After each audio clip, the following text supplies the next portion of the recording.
रणजित कासले यांनी बीडच्या राजकारणात खळबळ उडवून देणारे विधान केले आहे। मी ज्यांच्यावर आरोप करतोय ते धनंजय मुंडे हेच भाजपमध्ये जाणार आहेत। ते वॉशिंग मशीनमध्ये जाऊन स्वच्छ होणार आहेत। माझा सिस्टम पुढे जास्त निभाव लागणार नाही, असे कासलेंनी म्हटले आहे। या विधानामुळे धनंजय मुंडे भाजपमध्ये जाणार असल्याच्या चर्चेला हवा मिळाली आहे। हे खरंच शक्य आहे का? धनंजय मुंडे भाजपमध्ये जाणार का हे सांगणे कठीण आहे।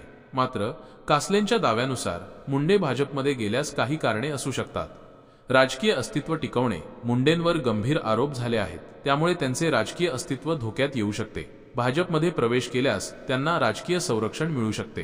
प्रकरणातून सुटका, कासलेंच्या म्हणण्यानुसार भाजपमध्ये प्रवेश केल्यास मुंडेंवरील आरोपांची चौकशी संथ होऊ शकते किंवा बंदही होऊ शकते। सत्तेचा फायदा, भाजपमध्ये प्रवेश केल्यास मुंडेंना सत्तेचा फायदा मिळू शकतो। पक्षीय बदल, महाराष्ट्राच्या राजकारणात पक्षीय बदल नवीन नाहीत, त्यामुळे मुंडेंनी भाजपमध्ये प्रवेश केल्यास आश्चर्य वाटायला नको। मुंडेंना भाजप स्वीकारणार का? मुंडेंना भाजप स्वीकारणार का हे भाजपच्या वरिष्ठ नेत्यांवर अवलंबून आहे। मुंडेंना पक्षात घेतल्यास भाजपला काही राजकीय फायदे मिळू शकतात, मात्र त्यांच्यावरील आरोपांमुळे भाजपची प्रतिमा मलिन होण्याची शक्यताही आहे। रणजित कासलेंच्या विधानामुळे धनंजय मुंडे यांच्या भाजप प्रवेशाच्या चर्चेला हवा मिळाली आहे। मात्र हे खरंच शक्य आहे का हे येणारा काळच ठरवेल।